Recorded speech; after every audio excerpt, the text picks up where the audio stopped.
पीले दांत वाली बहू। रंजना कभी ब्रश नहीं करती थी। उसे कितनी बार उसके माँ बाप ने डांटा, लेकिन उसका कोई असर उस पर होता ही नहीं था, जिस कारण से उसके दांत पीले पीले हो जाते हैं। शादी के बाद। अरे बहू, वैसे तो तुझ में कोई कमी नहीं है, पर तेरे दांत इतने पीले कैसे हैं बेटा? कैसे मतलब? कोई सर्जरी थोड़ी ना कराइए। वो तो क्या नाम, मैं ब्रश नहीं करती थी तो पीले हो गए। अब क्या करूं? आप कहें तो लाल करवा लूं या फिर काले? यार ये क्या है, क्यों माँ से लड़ रही हो? लड़ रही हूँ? अरे मैं लड़ रही हूँ या ये बोल रही है कि दांत पीले हैं, पीले। अरे तपस्या थोड़ी ना की है इन्हें पीले करने के लिए। बकायदा ब्रश नहीं किया है 20 साल तक, तब जाकर। छी, कैसी बात कर रही हो? ये उस वक्त तो पीले नहीं थे जब हम लोग तुम्हें देखने आए थे। अरे तब साफ करवा लिया होगा डेंटिस्ट के पास जाकर। अब देखो कैसे पीले पीले लग रहे हैं। रंजना सास की तरफ गुस्से से देखती है। फिर शुरू हो गई पीले पीले पीले। अरे पीले तो तब भी थे जब मेरे हाथ का रसगुल्ला उड़ा उड़ा कर खा रही थी और बोल रही थी, लड़की नहीं गुणों का खजाना दे रहे भाई साहब आप। खैर अब वो लोग करते भी तो क्या करते, पीले दांत वाली बहू पल्ले पड़ी थी तो झेलना तो था ही। एक दिन कीर्तन में रंजना गाना गा रही थी। अरे कमला बहन, माँ का द्वार है, यहाँ तो सब शुद्ध होकर आते हैं, फिर अपनी बहू को ब्रश भी नहीं करवाती तुम। दूर से पीले पीले दांत भक्ति में बाधा उत्पन्न कर रहे हैं। और कोई 2 साल के बच्चे थोड़ी ना लेकर आई हूँ मैं बहू बनाकर। अच्छी खासी लड़की है, अरे कैसे करवाऊं ब्रश? ये तो उसे खुद करना चाहिए ना। अब माँ बाप तो इसके जैसे तैसे निपटा दिए, ये नहीं सोचा कि सास कैसे संभालेगी। सास बहू को लेकर घर आ जाती है, लेकिन सोच लेती है कि अब इसे लेकर कहीं नहीं जाएगी।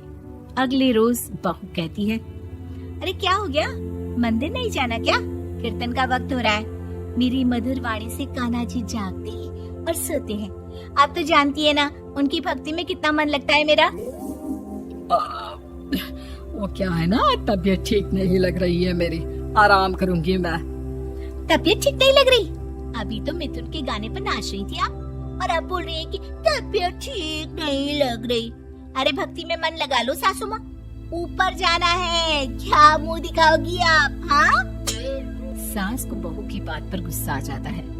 मैं क्या मुंह दिखाऊंगी, इसकी चिंता तो ना कर, समझी?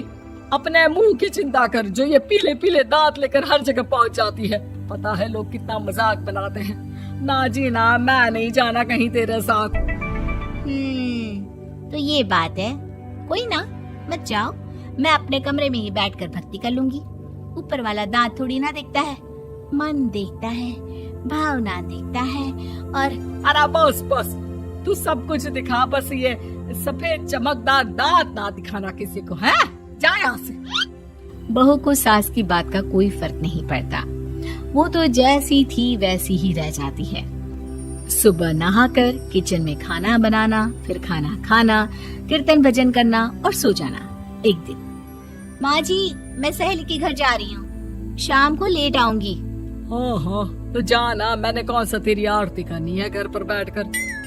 रंजना सहेली के घर जाती है, जहाँ वो पार्टी में जाने की तैयारी कर रही होती है।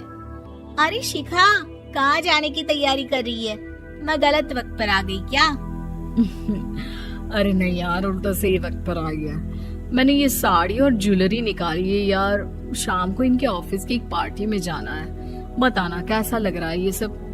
नहीं यार, इस ड्रेस के साथ तो वो वाली ज्वेलरी अच्छी लगेगी। हाँ सही बोल रही है, मैंने ध्यान ही नहीं दिया। वैसे तो हमेशा से मस्त फैशन सेंस रखती है। तो बड़ा जाती होगी ना पति के साथ पार्टी में। रंजना कुछ नहीं बोलती, बस सोचती है कि यार काश ये बात सही हो जाती, पर मैं क्यों नहीं जाती पार्टी में? क्या इन लोगों की कोई पार्टी होती नहीं होगी? रंजना घर आती है और रात में पति से सवाल करती है, एक बात बताइए, आप मुझे किसी पार्टी में क्यों नहीं ले जाते? क्या आपके यहाँ ऑफिस में पार्टी नहीं होती? पति बेचारा क्या कहता कि दांत पीले हैं तुम्हारे इसलिए। अरे कोई पार्टी होती नहीं हम लोगों के ऑफिस में, तो कहाँ से लेकर जाऊं? और मार्केट, मॉल, कहीं वीकेंड घूमना, कहीं तो। अरे यार सारे हफ्ते में एक छुट्टी मिलती है, तो सोचता हूँ कि आराम ही कर लूं। क्यों? रंजना मन मार के रह जाती है। पहले कभी सास के साथ मंदिर जाया करती थी, लेकिन वो भी सास ने ले जाना बंद कर दिया। घर बैठी बैठी रंजना बोर हो जाती है। तभी उसे आइडिया आता है और वो मायके जाने का सोचती है। सासू माँ, 2 दिनों के लिए मम्मी के घर जा रही हूँ। अच्छा ठीक है, आराम से जा। और हाँ, माँ से कुछ अच्छी आदत सीख कर आना कि कैसे शरीर के हर भाग की तरह दांतों की सफाई भी जरूरी होती है, समझी? शुरू हो गई ना आप। वो लोग आपकी तरह नहीं है कि छोटी छोटी बात का बतंगड़ बना दे।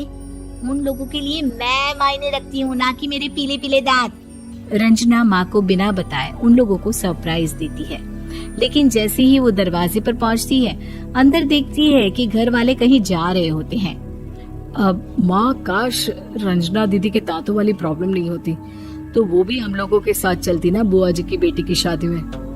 हाँ बेटा, लेकिन अब उसे कौन समझाए कि उसको उसके पीले दांत नहीं दिखते, लेकिन उसके आसपास के लोगों को कितना एम्बैरेसिंग फील कराते हैं। मुझे तो कितनी बार उसके स्कूल की टीचर ने शिकायत की कि उसके साथ कोई लड़की बैठना भी नहीं चाहती, और ना ही कॉलेज में कोई उससे बात करना चाहता था। लेकिन पता नहीं क्यों उसे ये बात समझ में ही नहीं आती। कोई कमी नहीं है उस लड़की में, बस यही कि दांत पीले हैं। वो तो भला हो जीजा जी और उनकी माँ का, जो दीदी को जैसी है वैसे ही रखा हुआ है। रंजना को अपने घर वालों की बात सुनकर बहुत दुख होता है। वो सोचती है कि वो क्या करे, लेकिन फिर वो सीधा डेंटिस्ट के पास जाती है, अपने दांत चमकाती है और कसम खाती है कि वो रोज ब्रश करेगी। अरे क्या हो गया? तुम तो 2 दिनों के लिए गई थी ना। पर कोई ना, अच्छा है, चलो आ गई तो। रंजना सास के सामने आकर खड़ी हो जाती है और पूरी स्माइल करती है, उसके चमकदार दांतों को दिखाती हुई। चले मंदिर। माँ, मुझे माफ कर दीजिए, मैंने आप लोगों को बहुत एम्बैरेसिंग फील करवाया। मैं आज से रोज ब्रश करूंगी।